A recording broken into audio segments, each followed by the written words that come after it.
الحمد للہ رب العالمین الصلاۃ والسلام علی خاتم النبیین وعلی آلہ وصحبہ اجمعین اما بعد فاعوذ باللہ من الشیطان الرجیم بسم اللہ الرحمن الرحیم قال اللہ تعالی فی سورۃ الانعام وَكَذَلِكَ جَعَلْنَا فِي كُلِّ قَرْيَةٍ أَكَابِرَ مُجْرِمِيهَا لِيَمْكُرُوا فِيهَا وَمَا يَمْكُرُونَ إِلَّا بِأَنفُسِهِمْ وَمَا يَشْعُرُونَ۔ ترجمہ: اور اسی طرح ہم نے ہر بستی میں بڑے بڑے مجرم پیدا کیے کہ ان میں مکاریاں کرتے رہیں، اور جو مکاریاں یہ کرتے ہیں ان کا نقصان انہی کو ہے اور اس سے بے خبر ہیں۔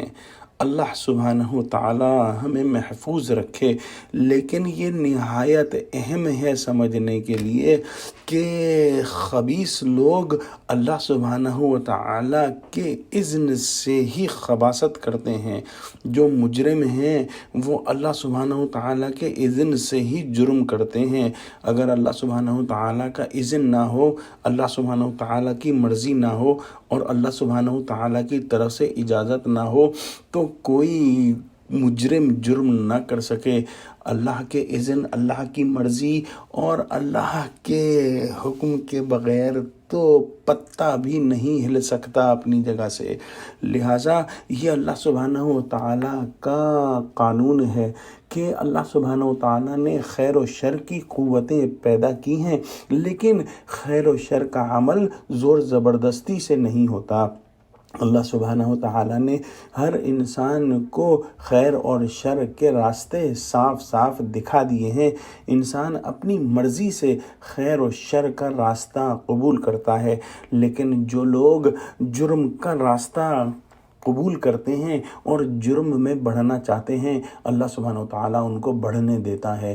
وہ بڑھتے چلے جاتے ہیں یہاں تک کہ وہ یہ بھول جاتے ہیں کہ جرم جرم ہے، اور دوسرے لوگوں کو بھی اپنی طرف مائل کرتے ہیں، اپنے راستے پر چلانے کی کوشش کرتے ہیں اور بڑی بڑی مکاریاں کرتے ہیں، اور دل میں یہ سمجھتے ہیں کہ ہم جو جرم اور مکاریاں کر رہے ہیں یہ ہمارے لیے فائدہ مند ہیں، حالانکہ وہ اس سے بے خبر ہیں کہ ان کو اس کا جواب دینا ہے، اور یہ کہ ان کو نہایت برے عذاب کے اندر ڈالا جائے گا۔ یہ جو ہیلے بہانے کرتے ہیں، اور ان ہیلے بہانوں کا مقصد یہ ہوتا ہے کہ عوام الناس جو ہیں وہ پیغمبروں کے ماننے والے اور ان کے حکموں پر چلنے والے نہ بن جائیں۔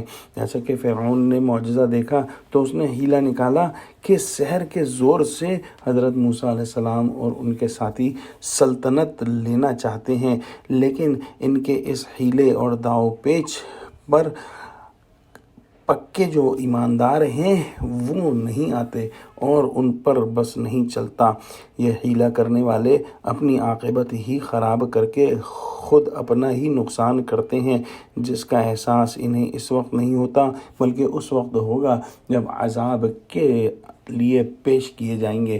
دعا کرتے ہیں کہ اللہ سبحانہ وتعالی ہماری بصیرت کی آنکھیں ابھی کھول دے اور ہم کو ہر قسم کے جرم سے اور گناہ سے محفوظ رکھ دے، اور ہمارے دلوں میں جرم اور گناہ کے لیے شدید نفرت پیدا فرما دے، اور ہم کو جرم اور گناہ کے موقعوں سے بھی دور کر دے کہ ہمیں موقع ہی نہ ملے کہ ہم جرم اور گناہ کریں۔ آمین۔ وآخر دعوانا الحمد للہ رب العالمین۔ والسلام علیکم ورحمۃ اللہ۔